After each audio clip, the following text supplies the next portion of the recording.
The FBI says the defendants were allegedly involved in illegal betting on the performance of players from the Toronto Raptors, as well as the Charlotte Hornets, Portland Trail Blazers, and the LA Lakers. And with me now to talk more about this is John Holden, sports betting policy expert. John, thanks for being here. NBA coaches and players have been arrested. Your reaction to this and just how serious is this investigation? You know, it's shocking. And this was the NBA's biggest fear when sports betting expanded in the US and Canada, was that they would see a scandal of this scale. And this day has come. How widespread is something like this in professional sports? That is something we don't know yet. And there's certainly a possibility that this is just the tip of the iceberg with regards to this investigation, and we'll know more over time. But right now, this is a pretty serious matter involving NBA coaches and now multiple NBA players.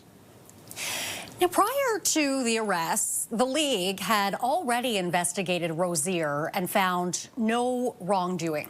Your take on that? Yeah, well, I think the NBA and the other sports leagues, for that matter, are going to really need to take a step back and look at their investigative processes and reevaluate how they're not only investigating what's happening on the court, but also how they're educating the players about what's permitted, what's not permitted, and where to go if there is an issue.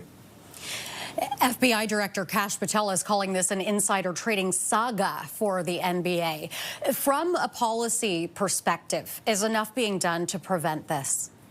No, I don't think there is. And I think, you know, one of the things that we're seeing is, at least from the league's perspective, that there's been a major breakdown in how the league is educating their players and deterring their players from engaging in this type of behavior.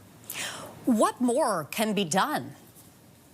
You know, I think it starts with examining at the league level how these players are being educated on what's permitted and what's not permitted.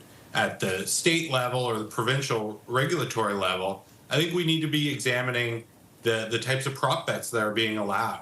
Should there be prop bets allowed on a player like Terry Rozier playing under a certain number of minutes in the game? Those aren't typically significant areas where there's a lot of interest, so offering those bets seems to invite a problem in some ways. All right, we'll have to leave it there. John, thank you very much for being here. I appreciate your time. Thank you so much. That's John Holden, a sports betting policy expert.